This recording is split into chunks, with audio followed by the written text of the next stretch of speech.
হবিগঞ্জে নবীগঞ্জ উপজেলার স্বাস্থ্য কমপ্লেক্সে দিন দিন রোগীর সংখ্যা বৃদ্ধি পেলেও বাড়েনি চিকিৎসক ও সেবাদানকারীর সংখ্যা। বর্তমানে স্বাস্থ্য কমপ্লেক্সে মাত্র 5 জন চিকিৎসক দিয়ে চলছে চিকিৎসা কার্যক্রম। দ্রুত চিকিৎসক সংকট দূর করে সেবার মান বাড়ানোর দাবি নবীগঞ্জবাসী। হবিগঞ্জের নবীগঞ্জ প্রতিনিধি মতিউর রহমান মুন্নার প্রতিবেদন জানাচ্ছেন মাসুদ রানা।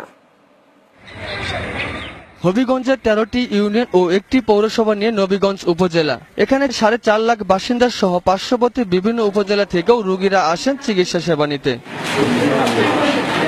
কয়েক বছর ধরে নর্মাল ডেলিভারিতেও হবিগঞ্জ জেলার মধ্যে প্রথম স্থান অধিকার করে আসছে এই স্বাস্থ্য কমপ্লেক্সটি।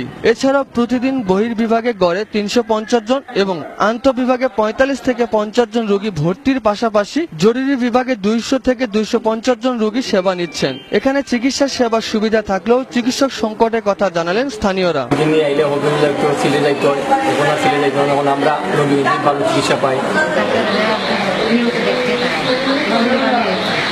লোকবল সংকট নিরসন করা গেলে সেবার মান আরো বৃদ্ধি করা সম্ভব বলে জানান এই কর্মকর্তা। ডাক্তার এবং চতুর্থ শ্রেণী যারা কর্মচারী আছেন তাদের খুব সংকট এখানে। নানা সংকট থাকা সত্ত্বেও শতভাগ চিকিৎসা সেবা দিচ্ছেন বলে জানান এই চিকিৎসক। আমাদের আগে যে কিছু ডাক্তার সংকট ছিল এখন মোটামুটি সেটা আমরা কাটিয়ে উঠতেছি। ধীরে ধীরে ইনশাআল্লাহ আশা করি যে আরো কিছু গ্যাপিং আমাদের রয়ে গেছে, সেটাও ইনশাআল্লাহ আমরা কাটিয়ে উঠতে পারব।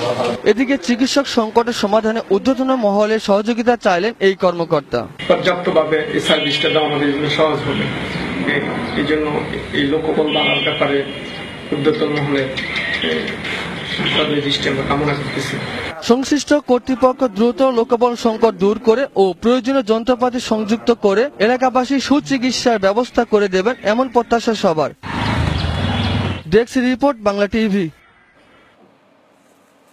কক্সবাজারের চকরিয়ায়